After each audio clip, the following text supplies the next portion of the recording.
de presse qui va précéder d'abord. Merci à Gisèle Fouy pour cette information. Nous accueillerons avec beaucoup de plaisir nos frères et sœurs camerounais qui viendront à Kinshasa, brassage culturel. En tout cas, nous sommes donc très heureux de vous inviter à vous rendre pour découvrir l'autre musique également. C'est toujours un bonheur. On continue donc, avant de poursuivre, vous êtes nombreux à nous suivre à Bandundouville, Papi Kimanga, les présidents des Bambakou, la dynamique des SDK, j'allais dire dynamique des sages pour le développement de la ville de Kikwit. Et nous saluons également les nouveaux gouverneurs de la ville, de la province du Kwilu. Et nous pensons également, pourquoi pas, à l'argentier de la province, Excellence Papi Mitete Sterling, en train de nous suivre en ce net moment. Nous commençons donc avec nos premiers invités. Ce sera donc, comme je le disais, parfois, il faut savoir que les bons intellectuels sont ceux qui maîtrisent la culture de leur pays. Vous ne pouvez pas vous passer de la culture parce que la culture, c'est l'homme. La culture, c'est ce qui détermine tout. Et quand les intellectuels s'intéressent à réfléchir sur la culture, nous, ça nous fait énormément plaisir. Nous sommes honorés sur ce plateau de recevoir le professeur Asser Nzovu, qui est donc professeur à l'université de Kikwit, professeur des universités.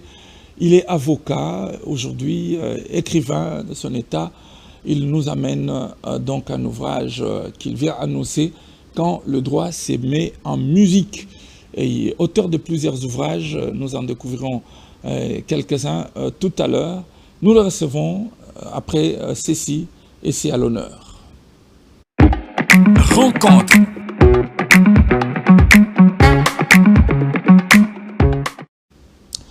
Professeur Asser Nzovu, bonjour.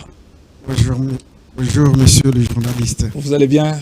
Très bien. C'est un honneur pour nous de vous recevoir. C'est aussi un honneur pour moi d'être devant vous. Exactement, c'est ce qui fait justement la différence avec le festival. Nous entrons parfois en profondeur, nous rencontrons les artistes, nous en rencontrons ceux qui réfléchissent sur...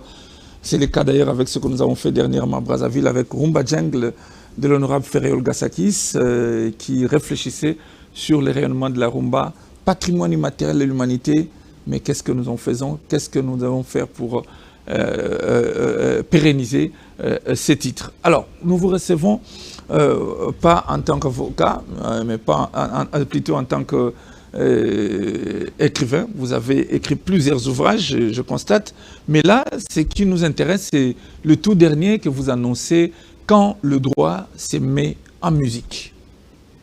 Qu'en est-il exactement? Merci beaucoup. Quand le droit se met en musique, effectivement, c'est l'ouvrage que je viens annoncer, qui va être publié bientôt et qui est déjà presque fin prêt.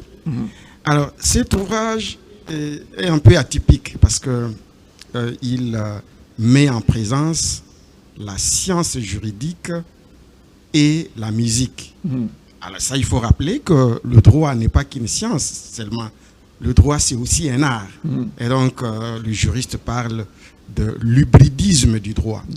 Alors, en tant qu'art, et donc le droit est vraiment lié à la musique et qui elle-même est le produit de la culture. Alors, l'ouvrage explique le droit en des termes très simples. Très simple, et ces termes sont puisés dans le chanson des musiciens. En fait, les artistes ont chanté sans savoir, mais vous avez réfléchi à leur place pour donner une connotation de droit sur ce qu'ils ont chanté. Affirmatif. Voilà. Et donc, j'écoute la musique avec les oreilles juridiques, et donc j'essaie de traduire ce que je comprends à travers leurs chansons. Et je constate que c'est une façon très simple d'expliquer le droit et c'est rendre le droit à la portée de chacun. Alors, vous savez que notre pays a opté pour un état de droit. Un état de droit, c'est celui dans lequel les citoyens maîtrisent le droit. Nul n'est censé connaître la loi. C'est l'article 62 justement de la Constitution. Alors vous, avec votre ouvrage, je comprends parce qu'on va entrer en profondeur. Vous faites de nos artistes et musiciens des vulgarisateurs de droit sans qu'ils le sachent. Affirmatif. C'est le travail. Donc c'est des porte-parole du droit. Des porte-parole du droit. Voilà. Ils ont chanté, mais ce qu'ils ont chanté en réalité, c'est de la matière pour le juriste et vous en avez fait l'occasion pour faire la vulgarisation du droit. Affirmatif. On en parle dans un instant, mais je reviens vers vous pour dire que vous êtes auteur de plusieurs ouvrages. Voilà, je les ai avec moi entre mes mains, donc, mais plus avec un accent sur l'eau. On dit que vous êtes avocat, juriste, mais vous parlez plus sur l'environnement et c'est la question d'eau qui vous intéresse. Affirmatif. Donc, je suis spécialiste en droit de l'eau. C'est vrai, j'ai fait le droit de l'environnement, mais depuis un temps, j'ai approfondi mes recherches en droit de l'eau, non seulement au niveau national, mais aussi au niveau régional, c'est-à-dire au niveau du bassin du Congo. Et donc, c'est l'objet de tous les ouvrages que vous avez entre vos mains. Très bien. Alors, le premier qu'on va explorer rapidement, prévention de la pollution de l'eau, une contribution pour la préservation de la biodiversité. Ça, c'est le tout dernier. Ça, c'est un ouvrage. Qu'est-ce qu'on peut retenir rapidement sur... Évidemment, l'eau, c'est un écosystème. Et lorsqu'on prévient la pollution de l'eau, du même coup, on protège la biodiversité. Très bien. C'est donc ce que j'aborde dans cet ouvrage. Constitutionnalisation du droit de l'eau et souveraineté des États. Vous parlez de la contribution pour une meilleure protection de la ressource eau. Oui, depuis un temps, notre Constitution, et je prends pratiquement l'article 48, a consacré le droit d'accès à l'eau comme une valeur constitutionnelle.